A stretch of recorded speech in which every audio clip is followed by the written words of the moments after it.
Hi guys and welcome. This is Jen Gata Siciliano, artist, memoir writer, bipolar psychiatric survivor, and your host of Not As Crazy As You Think podcast, the place that offers an alternative perspective on mental illness, highlighting creativity, non-conventional healing, and breaking on through to the other side. If you are ready for a new narrative on the mental realm that celebrates crazy and cool without penalty, then Not As Crazy As You Think is for you. Hello, this is Jen Gata Siciliano, your host of Not As Crazy As You Think podcast. Thank you for joining us again. I am so thrilled that I have this very special guest with us today. I've been after her for a little while now, since COVID. We connected, and her name is Susie K. Taylor. She's a fascinating actress, fitness instructor, and creator and author of the program Surf, which we'll be discussing today, and has created some amazing pieces. She's also a movement professor at the New York Film Academy, and she lives in Miami, Florida. She's going to be telling us a little bit about her point of view about how she gets actors out of character and how that kind of program can help so many of us who are dealing with trauma or past related incidents that have really affected us in an emotionally charged way. So, Susie, thank you for coming aboard. I'm thrilled to have you on the show. Thank you so much for having me, and I'm thrilled to be here. So, tell us a little bit about your background. First, before you begin, I just want everybody to make sure that they connect to you on Instagram because you're really fun to follow. She's always putting out some kind of movement piece. And it's like every day you wake up and you look at Susie and you're like, oh gosh, I just want to smile. So what is your Instagram? So start with that. My Instagram is my name, Susie, Susie, the letter K, Taylor, Taylor. So everybody get on board and hook up to her right away. So tell us a little bit about your background, how you became this creative bundle of energy, how you got into acting, and what were some of your inspirations as a child? Well, I always remember acting when I was little or making shows up in my room. So I was always very creative in that way and telling stories. My grandmother was a performer and her sister was a performer. So they used to sing for the vets actually in Miami Beach during the war. And my aunt was an artist. And actually my family had family in vaudeville. So I think it was just kind of one of my genes that I decided to activate and explore. Wow. The vaudeville thing I think is really interesting because I feel like that comes out in a lot of your movement. I think it is. I think the humor, I always wanted to be taken seriously, like throughout my life, just because everybody was always laughing at me. But I've come to understand I think that's just my nature. Like, it's just amusing to people like me. You bring a lot of that power to your work. So it is important. You ended up teaching at the New York Film Academy as a movement professor, as I mentioned. And I find that to be interesting. How long were you here in New York doing that? And what was the biggest lesson that you learned from that kind of gig? Well, actually, it was New York Film Academy in Miami Beach, funnily enough. So it was Nice. New York inside of Miami. So Cool. I was there it was really like, it just landed there. So I was there for 3 years on and off. That was really healing for me to kind of like have that time there and be able to help these students have this skill set within themselves and to know how much they can offer the world with their talents, not just only through acting. So that was really great. That's really wonderful. And so that was good. I mean, I had a really wonderful time there and I loved that program. I was the only one in this conversation at the time. And so, or one of the few. So it was a little bit hard to hold it. So I ended up going back and working on my own work again. So that's where I'm at right now. Did you start working with ideas that are in your surf book? And we'll discuss that. But like at that time? So I had started to do a movement practice for myself. I went back into acting because I had pushed pause for about almost 10 years. So I was working with certain things that I had been trained in. I had gone to college and high school for theater and then got to London for a classical degree in classical acting at Webber Douglas. So there was a lot of training I had that I was kind of mushing together to create my own method for myself. So I had that. But then when I went to NIFA, they wanted me to add in more movement methods that I had been taught, but never taught other people. So I had to become more masterful on that. So there's a few other methods called viewpoints and Laban and Alexander technique, which I was studying anyways. So I mushed them all together, and I kind of think of it as just like a whole little pill of all these methods, the movement methods put together. That's awesome. I would have loved to have taken a class with someone like you, because it looks like, based on the work you've done in your book, that you really know how to help guide people through the process, which, that's what it's all about, right? It's process when you do that work. Yeah. Just take the time and be able to see like energy kinks and then give them the space and the safety to kind of work through them their own way and support them. So that's what it ends up being. And it's really beautiful to watch someone like relinquish a conversation within themselves and offer it up into a really beautiful, positive version of that conversation, like similar energy, but like inverted. And it's like, oh, it's so beautiful to see that. Oh my gosh, I can imagine. And being the impetus behind that, really, teachers are always there for us. So it's got to be fun. One day I was late and one of my students took over the class and she ended up teaching it. And it was just mind blowing, because it was like, originally I thought it was me, but it was really just this kind of like formula, and it just works. It's like, oh, okay. It works. Other people can teach it.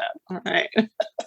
I'm sure that you have a little special something that you give to it as well. Yeah, it was great. It was great. Now, this I think is fascinating, and I definitely want you to just talk about this for a moment before we get back into the whole acting thing. The fact that when you took some time off for, to be a mom, and I did that too, you came away with creating an invention and then pitching it to Shark Tank. So I swear to you, I watched Shark Tank during this time period, and I think that I might have seen you on the damn thing. I'm sure you did. It's unbelievable. I was like religious about that show. So tell us a little bit about this Bibitech. Is that how you say it? Yeah, it's called Bibby Tech. It was like a bib that was made out of high-tech material. So my friend named it Bibby Tech. Very logical. So yeah, I don't know exactly what happened, except I think this is kind of the same. Really it's about manifestation, right? So I needed to fix this solution with the children and their bibs and this crazy laundry issue. And I was watching Shark Tank, and I was sitting in the couch, and I just decided that I'm going to be on Shark Tank, but I hadn't put all of that together yet. I just decided, or I knew in my heart I was going to be on Shark Tank. I just knew it. And then slowly this idea for this product came, and then slowly I started selling it. And then eventually someone kept reminding me, what about Shark Tank? And so one day I just wrote a text message or an email to them. This is after I had gone to trade shows and this and that, and was sold on Guilt and different things. And I had forgotten that I had said Shark Tank, but that was the reason why I even went on this journey. And then I sent him an email that said, do you think a bib would change the world? And then I wrote www.bibitech.com. And then I got a call, and that was, and that was it. I didn't have to go through the whole rigmarole audition. And it was a series of them, testing me out and my husband out and everything. But it was all just a goal. Like, can you manifest something and can you make it happen? And the minute I got on Shark Tank, I was so fascinated by that I was able to create something that somebody out of the industry couldn't, or wouldn't, more importantly, wouldn't, because it was so sustainable and lasted forever. And then I realized people outside of industries really do see things that people inside the industry don't. That was so very interesting. The whole thing, it was just amazing. It was amazing. Oh my God, I can imagine. And those guys are such powerhouses. You probably just being around them was so inspirational. It was intense. It's a straight on video. When the minute you walk out and you never have met them before, they just start filming. So it's intense. Wow. My husband had never really been in those situations before. For me, it was very theatrical. If you get to see the episode, I think it's episode 413, and it's it's all very dramatic. It's all very dramatic, but I knew it needed to be dramatic in order to get on camera and on TV and make sure I got aired. So, the acting chops really did pay off in that situation. I love it. Did they make an offer or? No, I really didn't want an offer. it was more just like this goal. And we liked running the business ourselves, but I did get some nice feedback, which was great. I got some very clear feedback from Cuban. He was like, love the product, love the price, love the way you're doing it, but you should not be running this business. And I was like, wah, wah. I was like, okay, which was honestly was spot on, because I have a creative mind, but once it gets to business and repetition of something, forget it. I'm out the door. I'll mess it up so hard. So, I mean, he was spot on. I loved him. Mr. Wonderful was wonderful. Everybody was great. Oh my God. I can't believe it. It's so cool. And now let me ask you, did sales go up after that appearance? Oh my God. Yeah. The minute we aired, because, we didn't know we were going to air. There was actually a lot of stuff happening politically at the time. So we weren't sure if we were going to get bumped, but we aired, we had a party. We didn't know if we were going to sell or not sell. And we just started selling, and we sold a ton. And it was just so great. It was just a great feeling to know that our bibs were going to be out there, like something that you made is in someone else's hand, making their life easier. And that just made me happy. That's fabulous, man. It's a huge goal. And actually that's very inspiring, because to think that you only threw out an email and then you got this in return, but that's the visionary part of it, right? It's unbelievable. I think so. I want to talk about Juvana. It was premiered in 2019 at the Edinburgh Fringe Festival, got excellent reviews. Tell us about this piece and how it was developed and where you took it. Well, Juvana is a solo show, and I've always in my mind, some actors have Broadway as their mind, their mindset and their goals. In my theater world, I've only thought about a solo show. I don't know where it came from. Maybe Carol Burnett, I think Tracy Ullman, these women who I idealized, and I don't know where it was, but it was always in my bio. She's currently working on her one-woman show. And I would write it all the time, but I never knew how it would execute. So a friend of mine was like, what about that one-woman show you keep talking about? So she put a deadline on me, which was huge, because, things don't need to happen. Deadlines are imperative, and people who, check you for your BS, you say it, but you're not doing it type of thing. Mm-hmm. So I put that down, and then all these things just started working out. As far as my friend needed some creative outlet, I was like, let's work on this piece together. She's super talented, Nedra Gallejos. We went to college together, and we created this piece. We have so many versions of it. And then one day while she was out of town, I was just kind of thinking, I don't know, it's a monologue. And I thought I'll ask people in my family to write about me, because I thought maybe the perspective of myself would be interesting from somebody else's point of view. And so I wanted to make sure I had their voice in this one woman show about me. And I wanted to definitely have their perspective.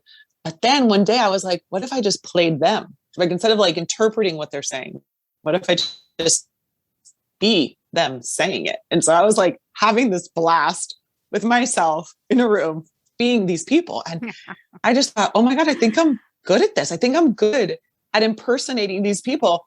It was so fun. It made the show hysterical for me to see myself from other people's point of view and be playing them, like my mother-in-law and my husband and my poor two boys who watched this, creative journey with their mom.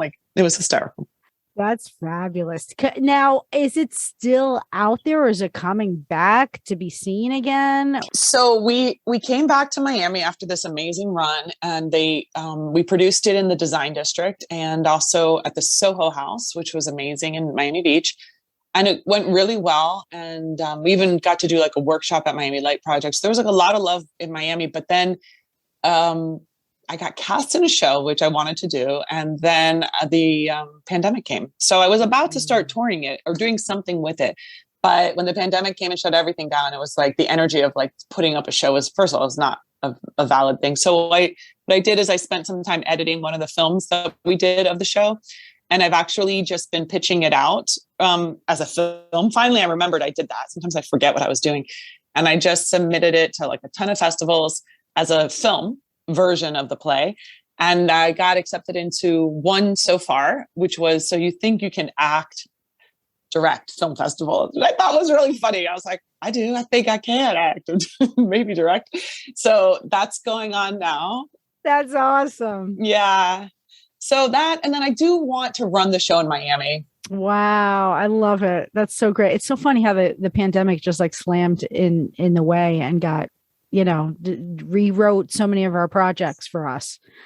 And in fact, interestingly enough, you were workshopping a play focused around Melania Trump during the time of the 2020 election during the pandemic. So I understand that you experienced a lot of sadness and depression during that. And what was that whole experience like, and how did that turn out? Well, I thought it was kind of funny because my friend was like, there's this play, and there's this writer, and I think you'll be great for this show. So I was like, all right. And I used to say to my actors that I taught, like, you have to have an open mind. You cannot have strong beliefs. What if you played someone who was not, in your sphere and had different thoughts? So playing Melania for me was like that. I really had to like go there. I thought, okay, this is a challenge. Like this will show me like how open-minded I am. And I thought Melania couldn't be further from me, like in so many different ways. At that moment, I was very active politically in a different direction.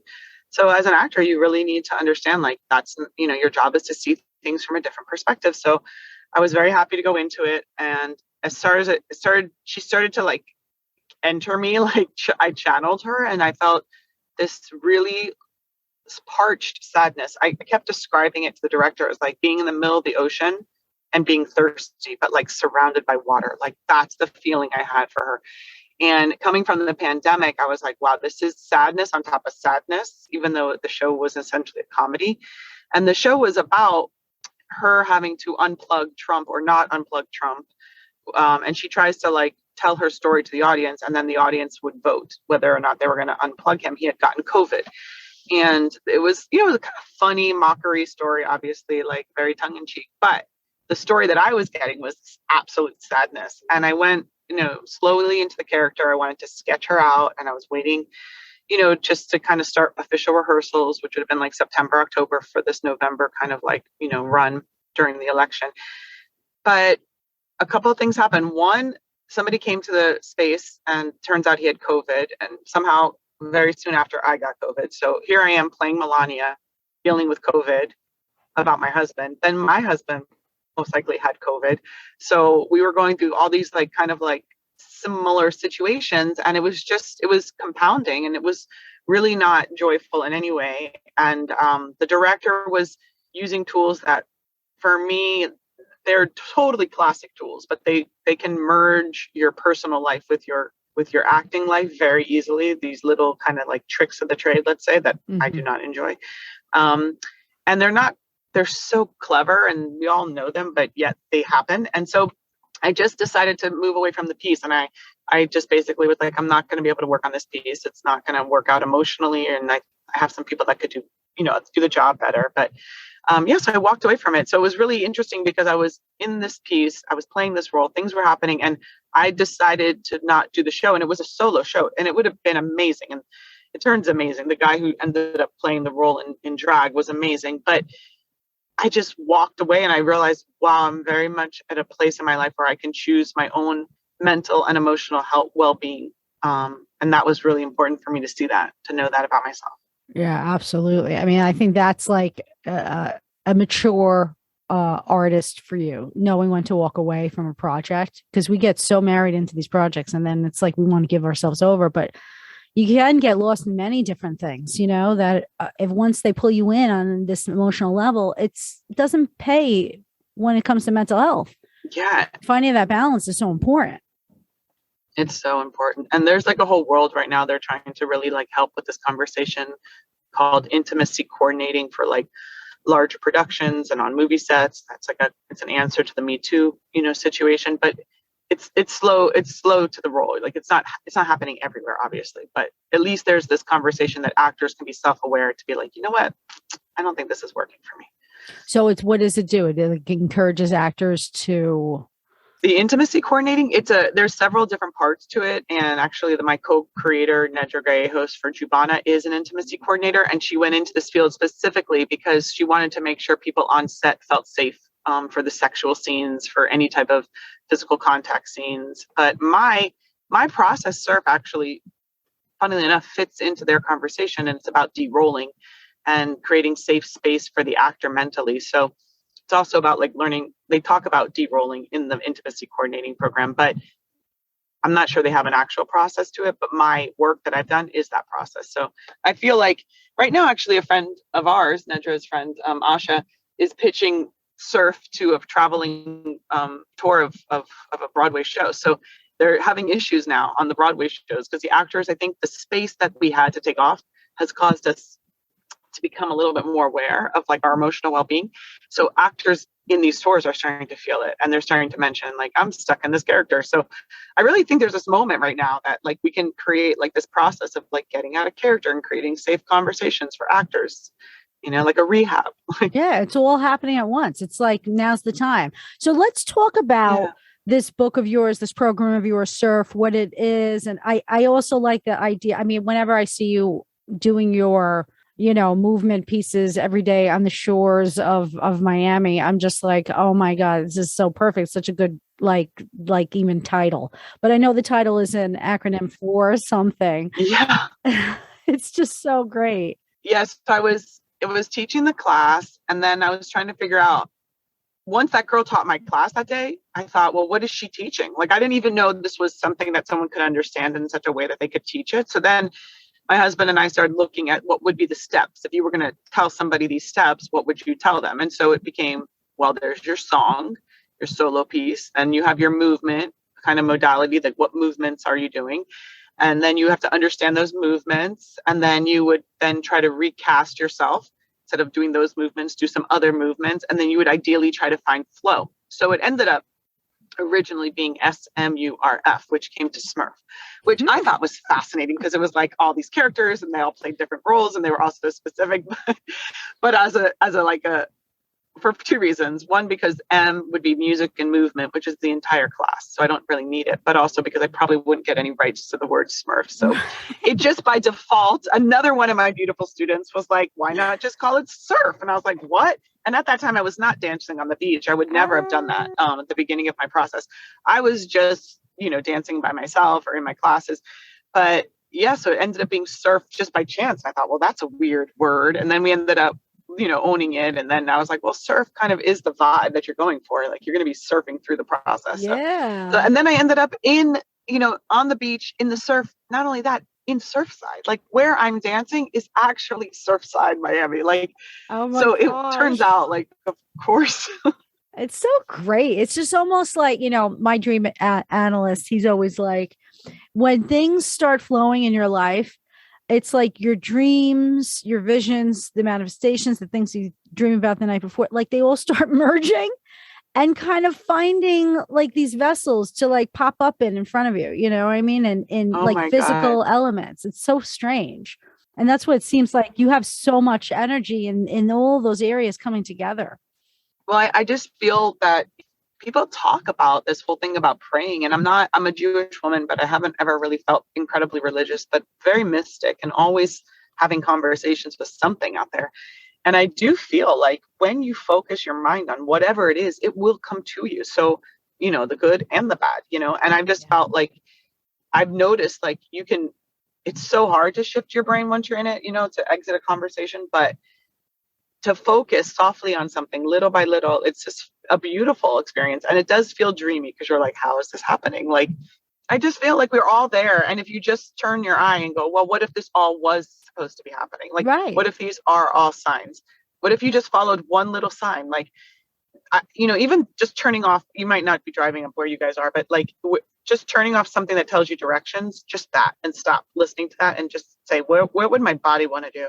Yeah. And just start listening. Like, what would my body want to do? It's like the weirdest conversation to like say, my body might know what's right. Just my body. Yeah. There's so much information in our bodies. You mentioned Louise Hay was an influence, and she talks about that concept about pain it's in our body, and then therefore our body can heal our pain. And you talk about this a lot in your work, where you mention our body stores past pains and injuries, even when they are over, until we reset the story and release the charge.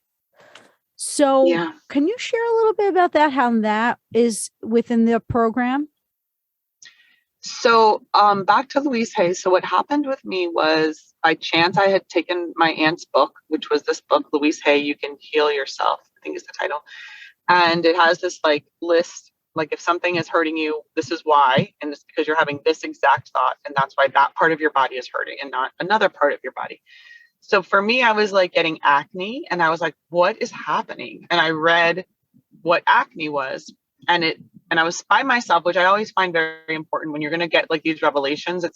They hit normally better for me when I'm by myself. Like if someone tells me, it's harder for me to interpret it, but if I'm by myself with a book, it's just me and the book, or me and my camera, Mm-hmm. and it said self-hatred. And I was just like, what? And that made me realize how much I hated myself. And the story that I had put together was, my father was sick.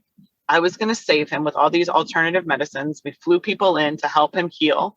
And he died, unfortunately, from prostate cancer 10 years after he was diagnosed. But I had decided in my head, the story I had set up was, I'm going to save him. So when he passed away, I wasn't just dealing with the grief. I was actually dealing with self-hatred and anger, because the minute I read that, I just started sobbing hysterical, which is usually a sign that it's a true thing, right? Wow. And I just started sobbing and realized, wow, I believed so much that I could heal him, that when he passed away, the logical thing would be that I didn't heal him. So of course, I hate myself, Right. So that was kind of like the Louise Hay moment where I was like, wow. And my face, like within a couple of days, started to clear up. And I thought, that is fascinating. Like I let myself be sad and grieve for the anger that I had set up this story and it didn't work out. And I didn't let go of it, even though it had been a couple of years since he passed. So it was like that type of thing where I was like, wow, these stories, like, do we ever really let them go with grace and kindness? And if they're not let go that way, for me and from my experience training people, it's like, it's still playing. Like if there's still energy on it, like if you still can think of somebody and have anger towards them when they're not even in the room with you, then the story has not been closed with grace. It just hasn't. It's so true. I experienced something like that just recently with a relationship, just a person from the past. And it was like that person entered the world again. And I was like, oh, like, why do I have this old story? Because that's not really real anymore. You know what I mean? We hold on to these things and it holds us back because we're continuing to re-injure ourselves, aren't we? Yeah, it's like repetitive habits of anything. Like if you did something physically a million times, no matter how wonderful it was, maybe the first or second or 50th time, eventually that same movement pattern will become injury prone, for your body. Like you will end up hurting yourself. It's just too much of anything. And, I think there's a whole thing about tell your story. Like there was a whole movement and everybody was like, tell your story, but then you become the story, or you think you are the story. So then how do you let go of it? Because then if you let go of your story, who are you? Mm. Like, what if none of the things that you believed that happened the way that you thought they happened? So then who are you? Like, and there's so much space in our memories to like forget those aspects that could change our perspective. But what's nice about what you do, I find, is that because, my circle of like, say, psychiatric survivor movement, one of the things that we had to learn is retelling our narrative so that it's honest and relays the truth of the pain, right? Because the narrative right now is what's in place works. And if you can't effectively use treatment, you're treatment resistant. So there's a lot of pain in that because we're like, wait, like maybe it's just not for us, right? It's very damaging. So our journey is to tell our stories. And yet what's happened, and it can happen, and this is why I'm so interested in what you do, is that in that process, sometimes we're holding on so much that we're not bringing in maybe a new truth version, how you say, that's kinder, less ego-based. Like how? I think our words kind of program us not to do it. Like it's almost like a character, like the character that you're writing, that all of us are playing, most likely is based on a trauma conversation. Like there's something that aggressively is pushing you towards something, even when you're fighting to fix something. Sometimes even like when you become like me trying to help my dad, like then I become the opposite of that, right? And then I have so much anger that I didn't. So everything to an extreme can have these things, but you become this character. And to exit a character with grace, to say, I played that role to the best of my ability. Good things happened, not so great things happened, and all is well for now. Like to walk away from that is like, oh, so hard. It's so hard to do. But may I just say, like, your body wants that. Your body's like, can we have that clean slate for a minute? Like the blank canvas, like it just wants to be in bliss. That's what your body wants. So if you can find that exit to be like, I don't need to be upset about this, because let's say, oh, I don't, like I'll say to my friends who get divorced, mind you, I'm not divorced. I'm totally talking from, I don't have the experience, but I'll say something like, but you have these two beautiful children, right? Let's say someone has a beautiful child. So you really can't, because the way an actor, and you know this, the way an actor creates a character, it has to be based on the entire conversation. And you can't negate just, oh, that one time that person smoked as a character. Well, he's still healthy, or, you have to take into everything, right? So if the whole conversation is that you've had, this great experience with this person at one point in your life, then you cannot fully say that it was a horrible experience. Right. So then you soften it just a little bit. And that's all you need, is to be like, maybe this is not entirely true. And the minute you question yourself of your own perspective, that's your exit out. It's usually when you can laugh at it and be like, oh my God, I can't believe, like you were just saying, Jen, like, I can't believe this person walks in and like, it's been all these years, but I still have this conversation. Like just the joy of knowing that is ridiculous. Just that little laughter. Your body is kind of like going through like probably a sensory neuron response to be like, wait, what's happening? And you have a moment to be like, you know what? I'm just not going to care. You could say, I'm just not going to care about it. And then your body be like, oh, okay. Like, yeah. It's very soft. And that's a lot of what I do in the morning that you guys see. Like a lot of that is my own personal, like what's happening in my life. And I just do a dance and then I'll look at it and be like, okay, I'll be aware that that's probably going to happen, like a vision dance, because my body is telling me this is going to happen. Now it's telling me future stuff. This is going to happen. Be aware of this. Like this last piece, I just looked at it and I like kick. And then I jump into this really like soft movement. And then I jump into this like really direct movement. I was like, wow, look at that. From my softness, out of my anger, I'm going to end up becoming really focused. Like that'll be fascinating. Like I don't even know what that is like. Yeah. It's amazing. And you give, one of the things that you do with the program is give all of these exercises for others to do this. And what you're describing is like this thing that you encourage people to do is like get a song and put movement to it. Like, can you describe that shortly for, anyone that might want to try it?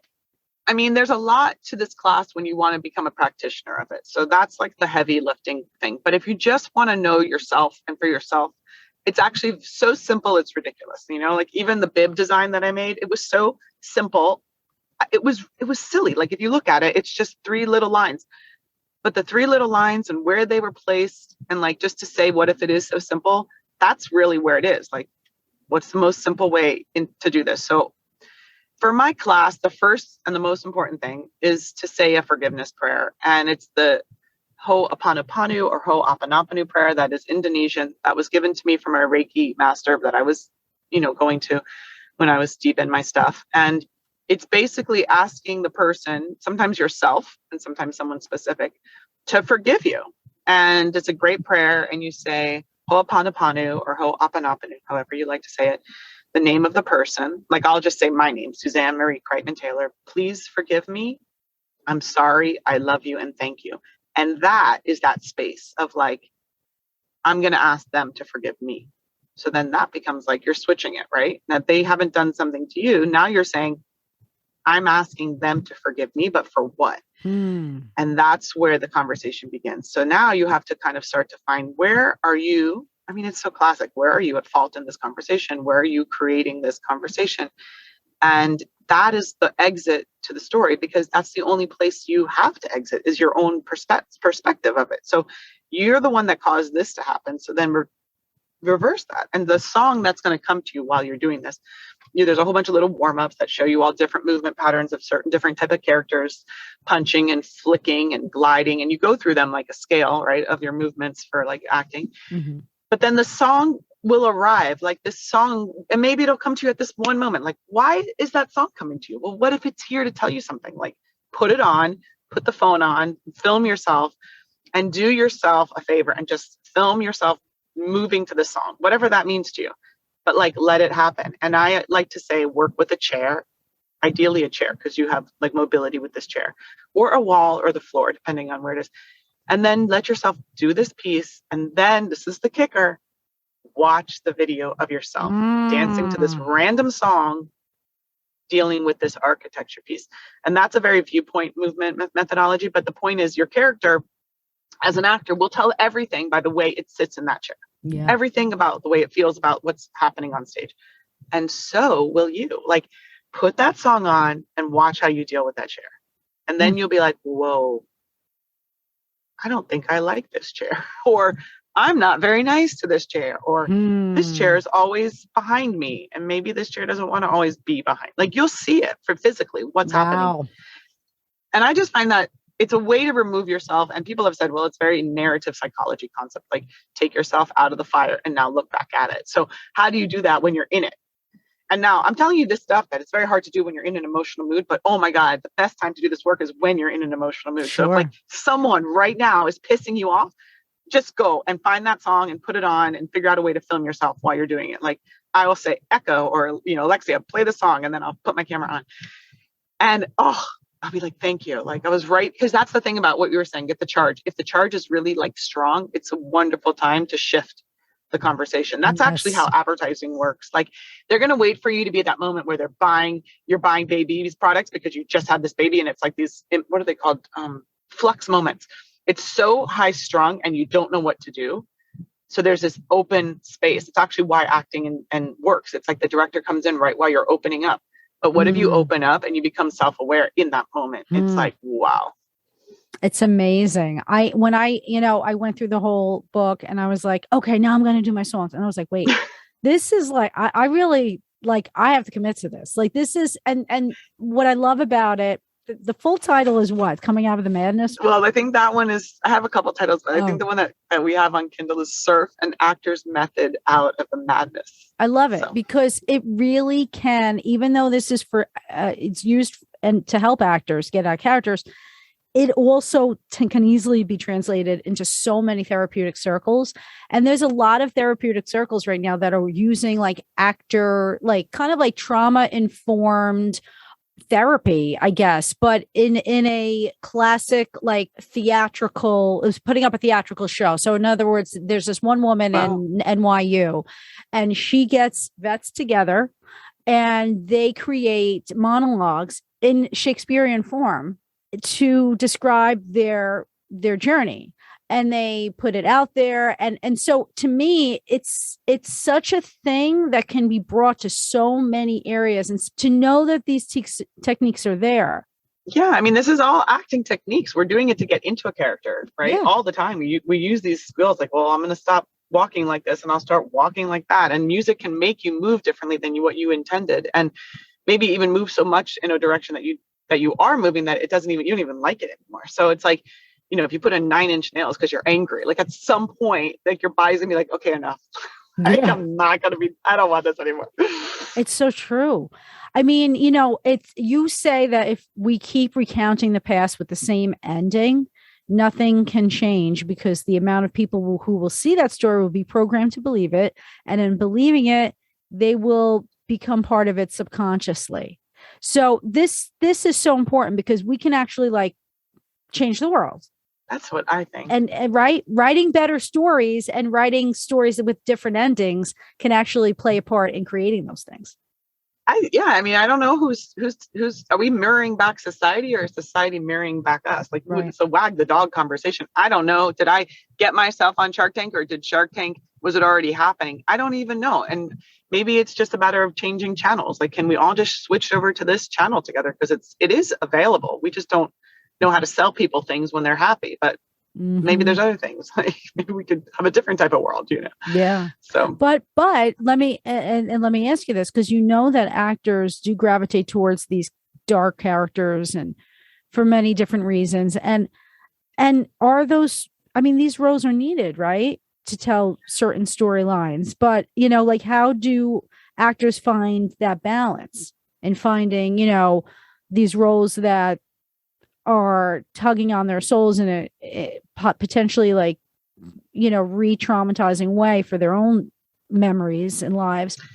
Yeah, I think at first I was like, I'm never going to play these dark characters. But as I said, again, like even going into Melania, which was a funny show, you never know. Like you're going to find the darkness in the character because that is the part of the character. You're going to learn everything about the good, the bad, the ugly. So my whole thought was like, I'll just be all angelic about my work. Well, that's not even possible. So even when you write your own stuff, it's not possible.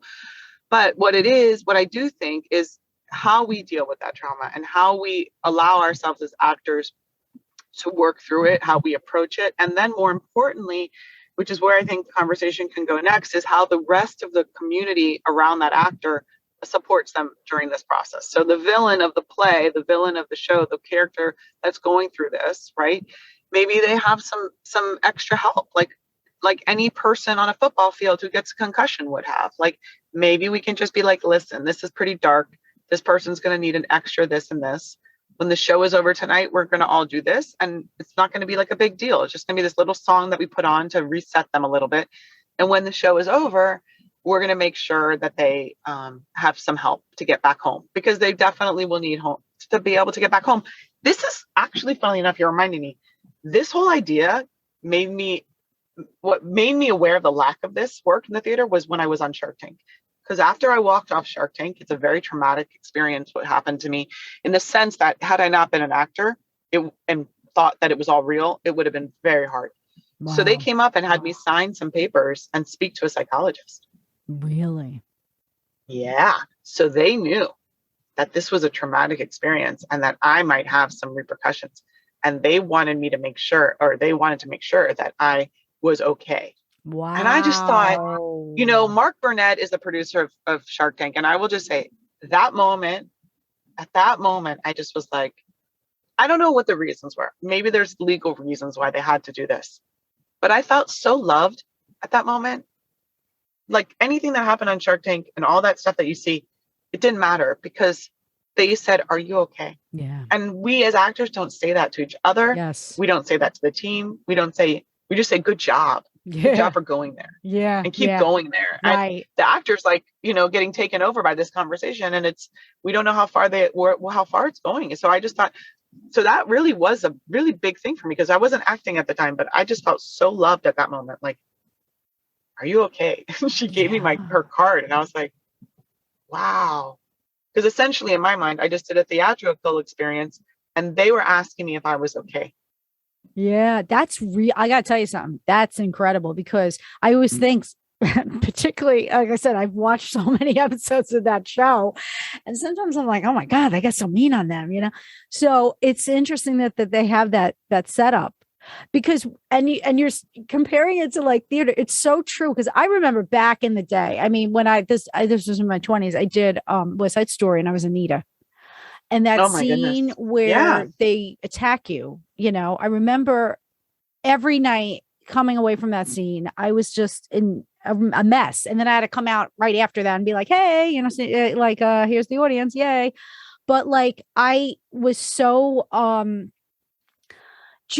was raped every night. You know what I mean? Like, it was just, what am I doing? And nobody's coming up to me, and saying, how you doing? Like, it took a long time for me to like walk away from that. But I think in looking at everything that you're doing and bringing to light, it really, I think, affected me beyond that show. It must have. Yeah. Because I felt like it happened, Back to the body. So your body doesn't have a sense of sarcasm, in my opinion. It doesn't know when you're lying. So when something like that is happening to your body, and more importantly, happening repetitively, your body begins to mistrust you, because why would you put yourself in that situation over and over and over again? And so I think that's what happens. Like, what would have happened differently if someone offset every time you walked on would have been like, hey, Jen, You good?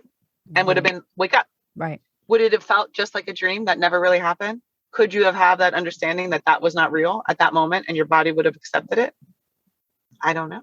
But that would have been interesting, right? Yeah, absolutely.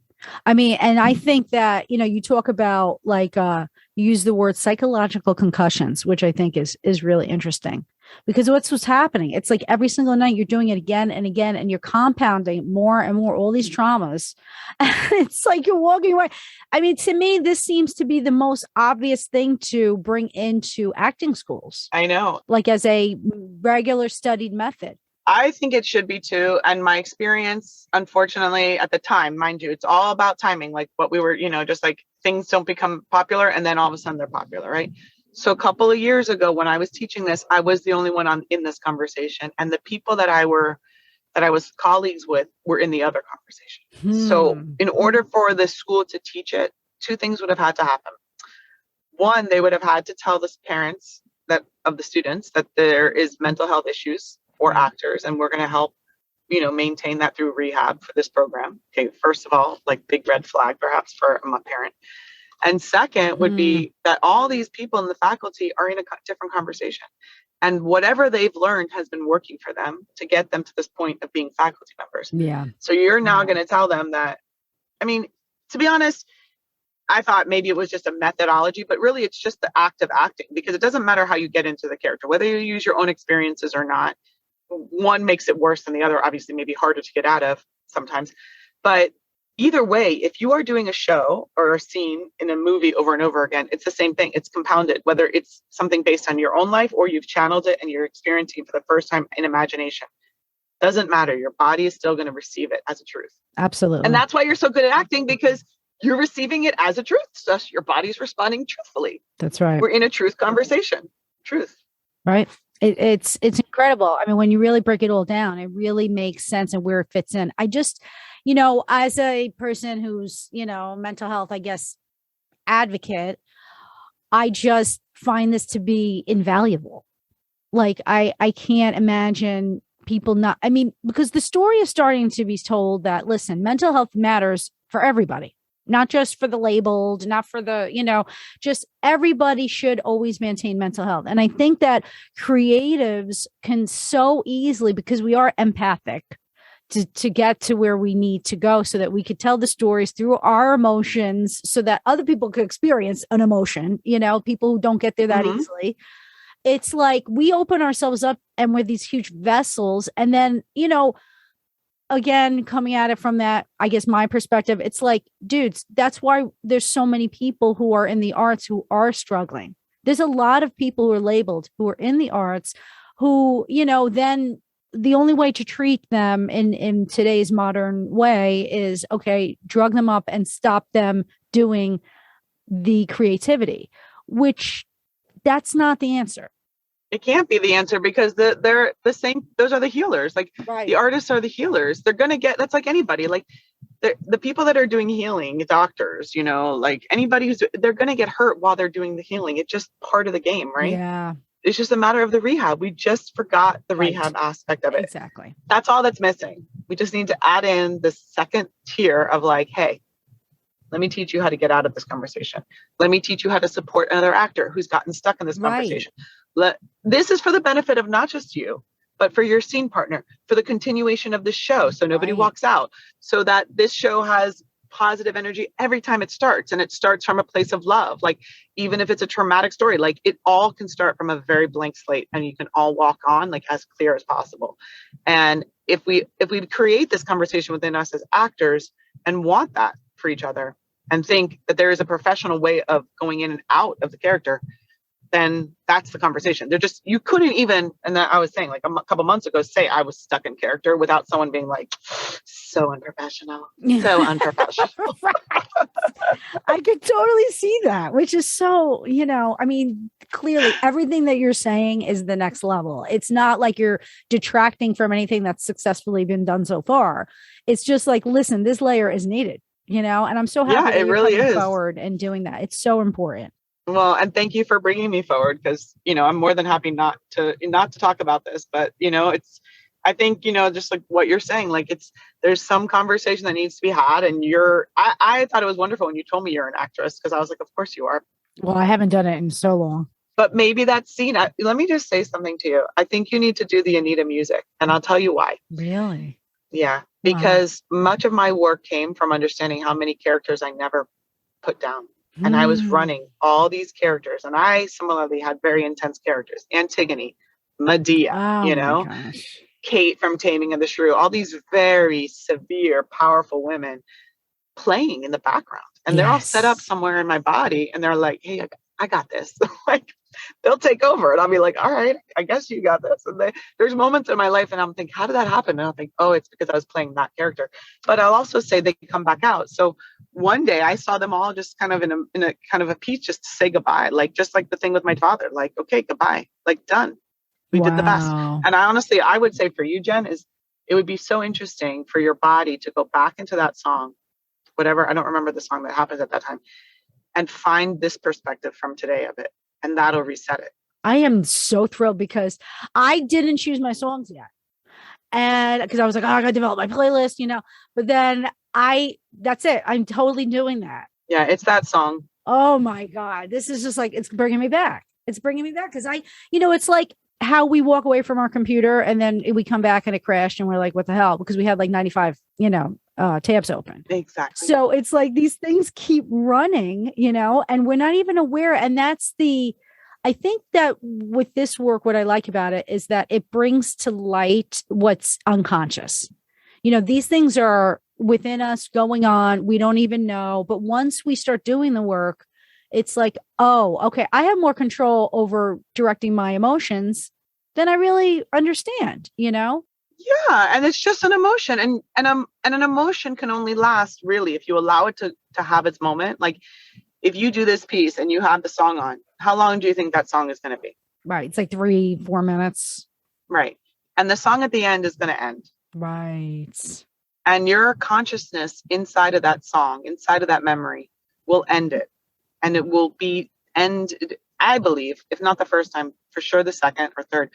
It'll end in a perspective that it will, like, you will feel it like a weight lifting off of you. Because first of all, I'm very good at like finding songs for people out of like randomly, like something will just drop in. And obviously you were telling me about it, but I just feel like for me as an actor, those songs that we're playing at certain characters have to be undone. And this is specifically for you because you were in that character and you brought it up. Right. So we're like, okay, well, why would this character say, hey, she's kind of like showing herself in a way, but like didn't realize that in doing that, she was also about to like, quote unquote, put herself down.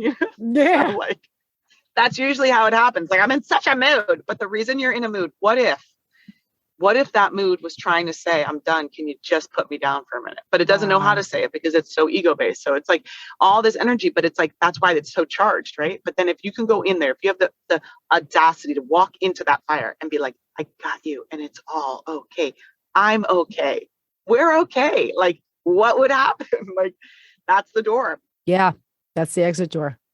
It's amazing. It's amazing. I'm so psyched because this is like work I definitely can use in my own where I'm at right now. You can even send it to me and I could just like give you like a random perspective of it, like from outside of yourself. Or you could look at it and I could be like, look at the way you're XYZing this thing. And then be like, I'll be like, try it again this way. Wow. And then you'll do the piece and I'll just, instead of pushing on the chair, maybe you'll be like gliding the chair. I don't know. And just changing that one movement will change everything. Repetition of movement, right? It just becomes tattooed in our whole way of thinking and it's amazing. When your body feels the truth, meaning the blissful version of that story, like the less aggressive, less angry version, it'll be so thankful to have that opportunity to believe that. And what you're doing is you're reprogramming your brain. It's not true. Obviously you were in that scene. Obviously those things happen, but you're going to almost like hypnotize yourself to believe that this other version happened. And you're just going to decide that that is the truth. And that is pretty much like the work. Like, what's a nicer version of this? And no, it's not true, but what is true? What makes what you did true? What makes a story true? Right. It just, so if nothing is really true anyways, just make it better, like make it nicer. Right. Make it better. I mean, and that's the vision I think that I want to hold, I guess, for so many people who do struggle with stuff. It can be better if you envision it first, it's got to be in that space first before it becomes that. Yeah. You have also worked with people who have had very difficult situations, like vets, right? Military vets with PTSD, so you are aware that, shit could get rough. Yeah. What did you learn from that kind of experience working with people like that who've struggled? Well, the school that I had a vet grant. I'm not sure if the word is right, grant, but they were able to come and study theater and get their degree.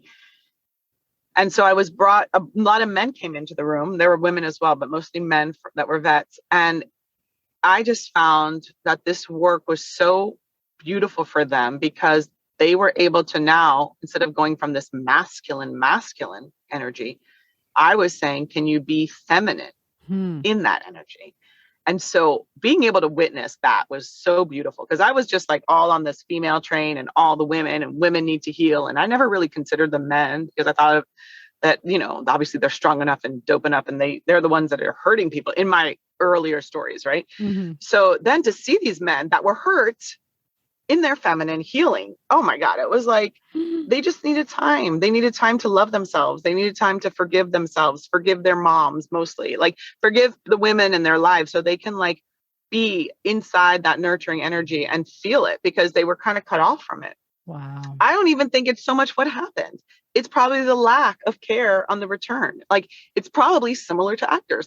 They went out and nobody came back and said, hey, come here, I got you. Right. We're good. Exactly. I'm sure there is rehab, but I don't know if it's all exactly maybe hitting everybody in the right places. But this work was very helpful to a lot of people that had been even institutionalized for their mental health issues. There is an aspect to this, and especially in the group, when the group is working with someone that can hold someone's energy and allow them to process through that memory with such love and such kindness and not be scared that person has to walk through it and find a different exit of the story.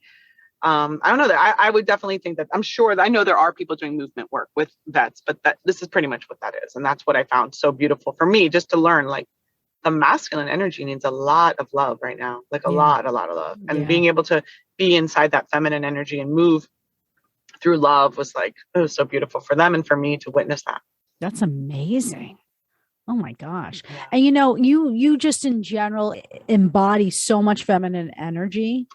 And I love to watch it. I feel very inspired by you as a woman. I'm just like, you know what, girl, it makes me feel like, oh, okay, this is a good thing to embrace.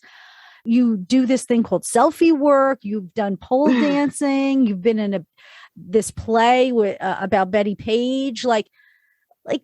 Where do you find the, I guess, bravery to just go there with that? I admire that. And I think that can also be very healing for many women. Thank you. Well, I do feel like the whole sexual energy stuff, a lot of people I worked with had been sexually assaulted at some point in their life, most people that I've worked with. So I think your sexual energy is incredibly powerful to learn to own. So whatever that sexual energy is to you, and you can qualify it as a gender or not, but it doesn't really matter. It just needs to be yours. And it needs to be yours in a way that it's loving and kind, not because you're defending it or because you're exploiting it. So, the theater world, you're like, I can exploit this really well. And you work it really hard. And I was like, all right, I'm over that. So I had to learn to figure out what I was to myself in a sexual way, in a creative way. What was, the pole for me was really interesting because it was taught by a woman who said that she had multiple personalities, actually. And so she had multiple personalities. I became aware of that. And then she was saying that the pole was really healing for people who had been abused and had been dealing with cancer. And so what I found when I was teaching pole through that methodology was, wow, how we are on this pole, this pole, which is supposed to be this hypersexual thing. But what if it was just in your own room by yourself? Who are you to yourself? And she would even say, I think young girls should take this so that they know who they are before they get qualified by somebody else or, by someone else. And even men, if our creative energy is our sexual energy, which I have come to understand it is for me, my creative and sexual energy are pretty much the same thing. You create through your sexuality, right? What is it? what is it before it's somebody else's? And that's what I've been working on. So a lot of my work that you see me on the beach, that was a lot of work. I had to like undo a lot of anger that I had towards everybody who hurt me, and then towards me who hurt myself, then towards all the things I didn't do, all the people that I hurt. Like I've gone back to everybody who I claimed were like the villains, and I apologize for holding them in that story for so long. And I have seen, as I've let them go, their lives have gotten a little bit better, like a little bit better from me, especially if you're powerful, right?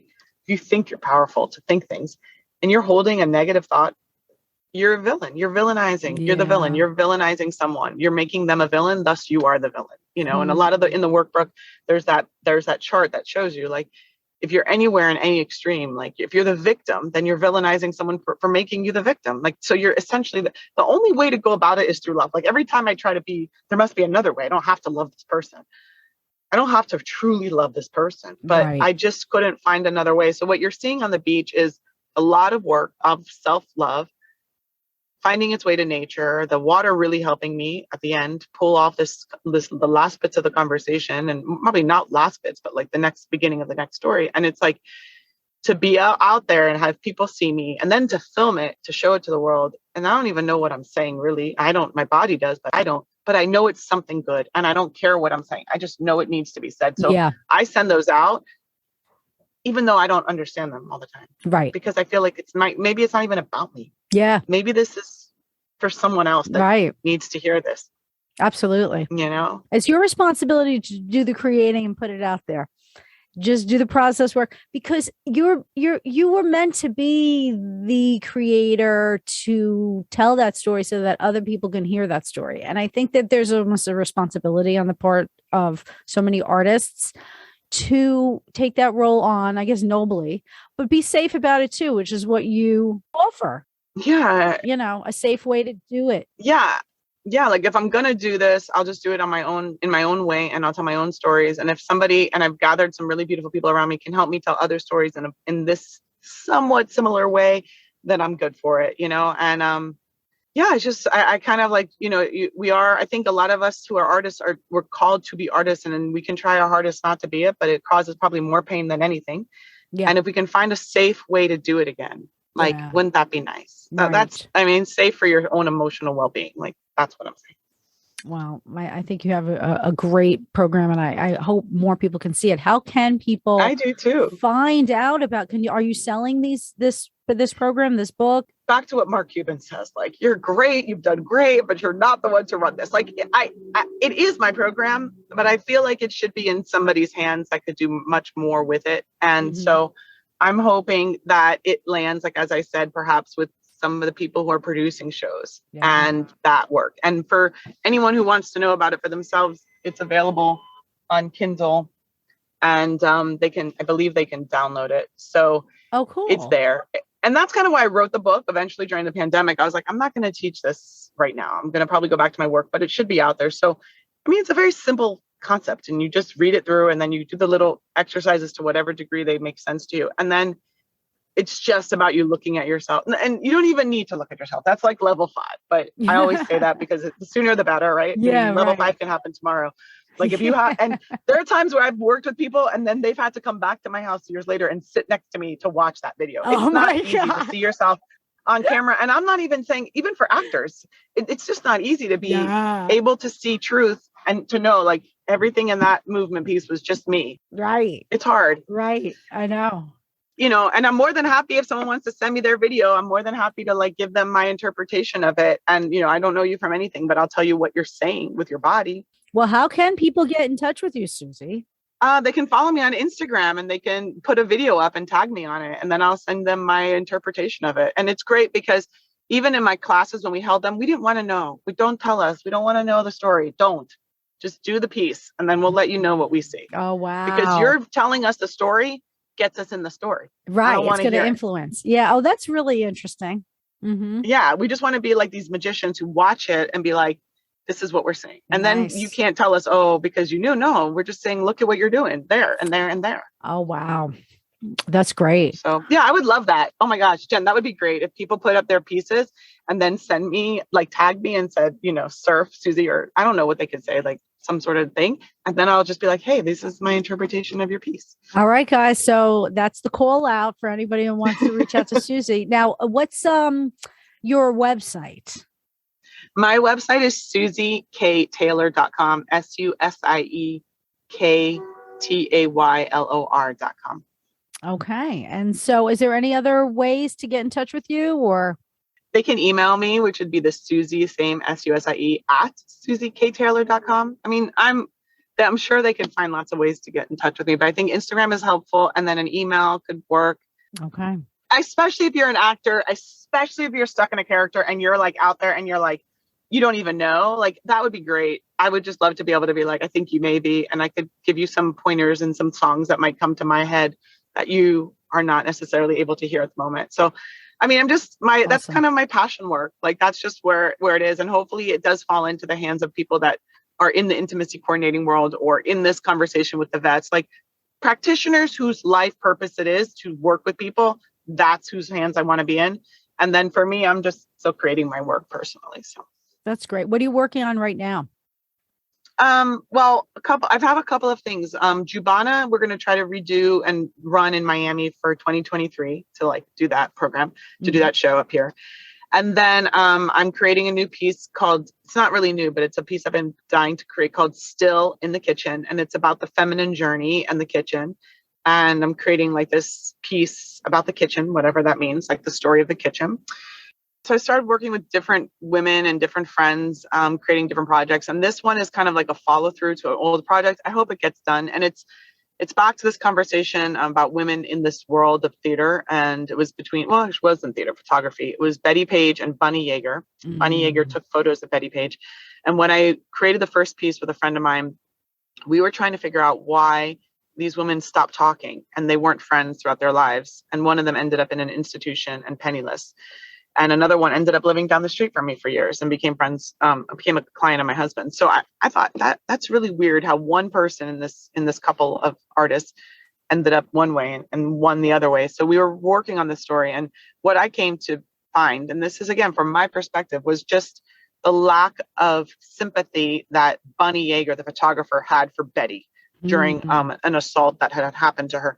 So we wrote this script and we found this answer. And then we tried to end it in a different way. However, my friend and I became kind of like Betty and Bunny, and we broke up and we got stuck in the story that we were creating. And so we kind of went our own ways.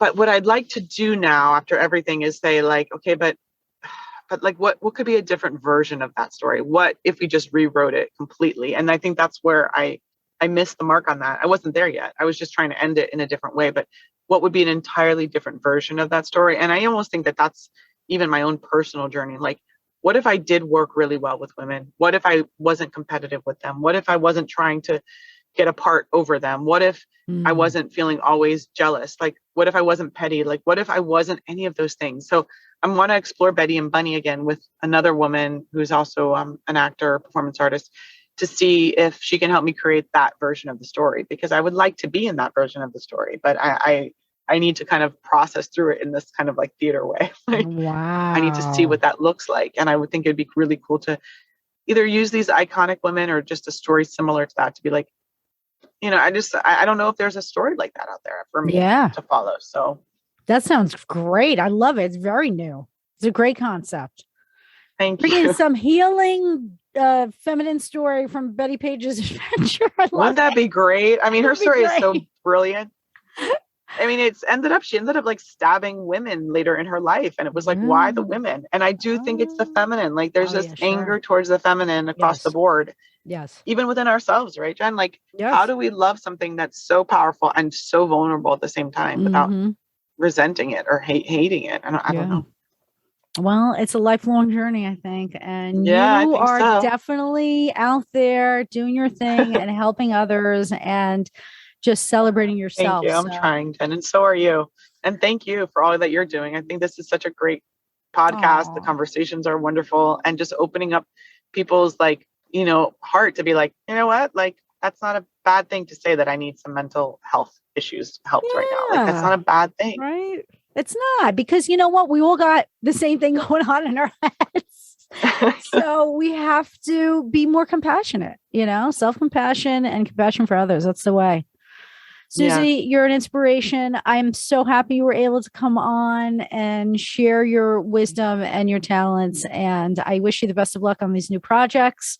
And please come back another time when things are up and running and you have some new stories to tell. I would love to do that. And thanks, Jen, for really taking the time to open up this conversation to people who are listening. I think it's just a great thing. And, maybe someone that hears it is like, and it might change their perspective. And I think that would be great. Yeah, I hope so. Thank you. Thank you.